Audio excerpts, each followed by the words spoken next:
Hi everybody, I am Thatnursingprof and welcome to my channel. In today's video, we're going to be answering the question, is nursing for you? This video is really more for people who are considering joining nursing school or who've applied to nursing school but are not sure about it. Is this really the profession that I want? So what I'm going to do is I'm going to talk about some qualities of the nurse. I'm going to talk about some things the nurse is not. And then I'm going to talk about some challenges of the profession. And then hopefully at the end of the video, you'll have a lot more information in which to base your decision, whether you want to choose to be a nurse or not. So let's get into it. So qualities of a good nurse. Nursing is both a science and an art. So if you are the type of person who really excels at science, you enjoy science, but you're also a people person or you really want to help others, nursing is probably for you. That's what nursing is. So the big quality that we want nurses to have is compassion, right? Compassion for others, compassion for suffering, compassion for our patients. Nurses need to be flexible.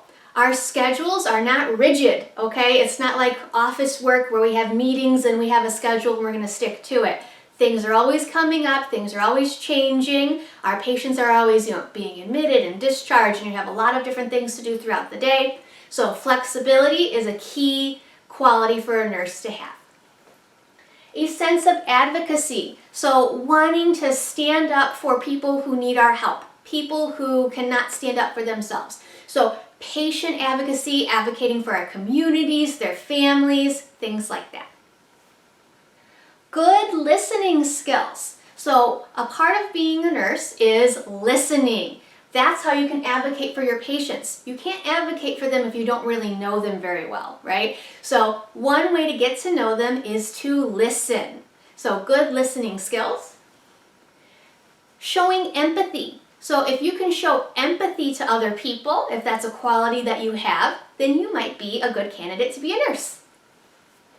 Competence. Now, some of these things are inherent, right? So you're either a compassionate person or you're not. That's not really something that is taught as an adult. Hopefully that's something you learned as a child.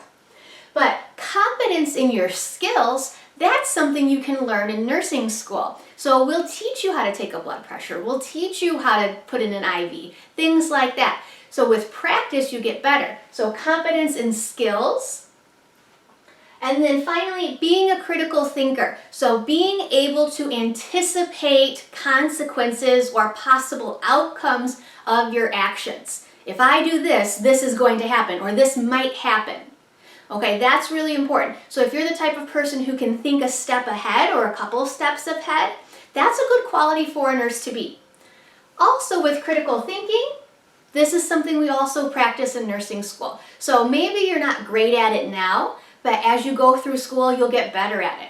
And even after you graduate and you're working, you get even better at it, okay? This takes time, this comes with experience. So that's okay if you don't have that right now. Some other things I wanted to mention. To be a nurse, you do not have to be perfect, okay? Sometimes nurses make mistakes, and that's okay, right? As long as we're being safe. So you do not have to be perfect to be a nurse. You do not have to be an extroverted person.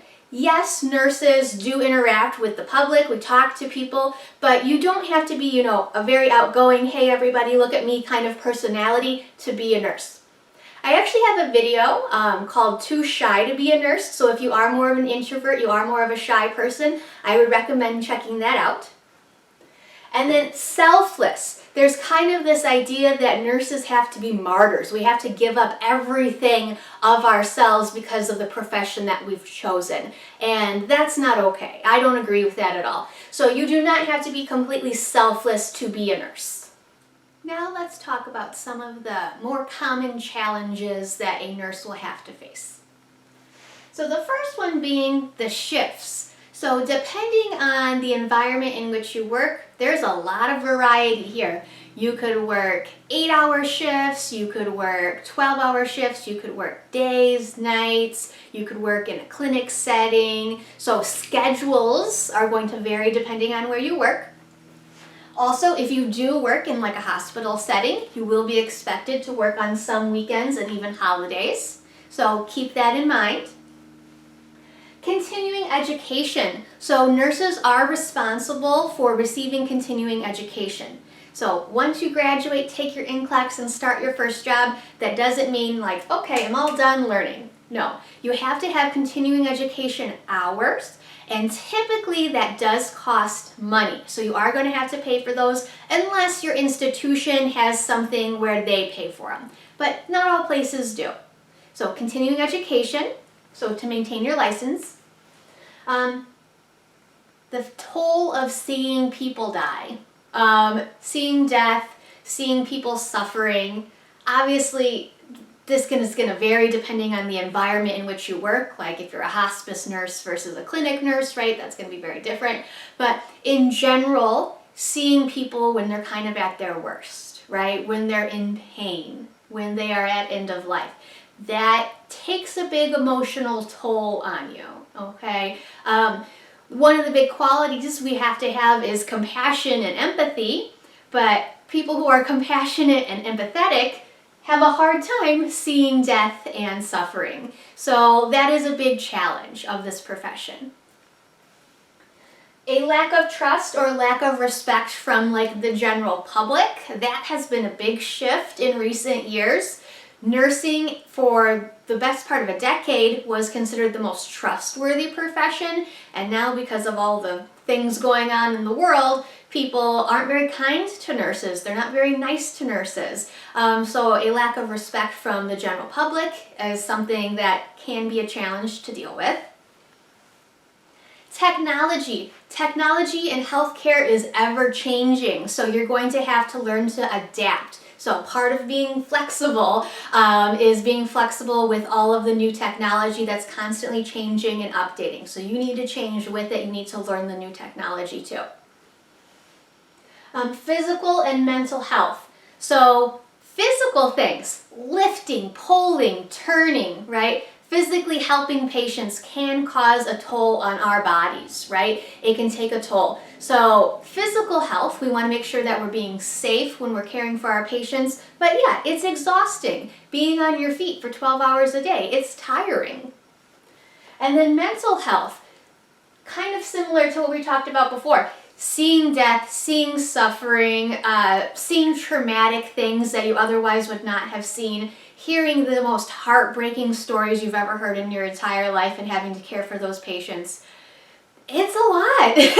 It's a lot on your mental health. So physical and mental health, there are challenges in this profession that are maybe different compared to, other professions. And then risk of exposure. Working in healthcare, you are at higher risk to exposure to illnesses because we take care of the people who have the illnesses, right? So risk of exposure, exposure to things like infections, even uncommon things like tuberculosis, right? So you're more likely as a healthcare worker to be exposed to things like HIV, tuberculosis, COVID, even monkeypox now, all of that stuff. So keeping that in mind, of course we're going to be safe and we're going to do everything we can to prevent that, but you're automatically, as a healthcare worker, at higher risk of exposure to these infectious diseases. So now that I've said all these scary things, I just want to be realistic, okay? So the point of me telling you about these challenges is so you can be better informed when you make this decision, like, is this too scary or can I handle it, okay? You know yourself, you know your personality. Is this something you can deal with or not? So that's the reason I bring these up, not to scare anybody, but just to be kind of realistic. That being said, I'm very happy that I have become a nurse. It was probably the best career decision I could have made for my personality type. I am not an extrovert. Yes, I know I'm on the internet right now and I'm acting very extroverted, but in real life, that's not really how I am. So this is something that fit my personality as a compassionate person, as an empathetic person who enjoyed science and wanted to help people. And I am totally okay with putting up with these challenges, and hopefully making changes to some of these challenges, like lack of trust and respect. Hopefully my presence here is going to help change that. I know it's just, one person, but I want the healthcare industry to be trusted. I want nurses to be trusted and respected like they used to be. So I don't regret becoming a nurse. I'm very happy I did it, and I hope this is helpful for you to make the choice about your own career.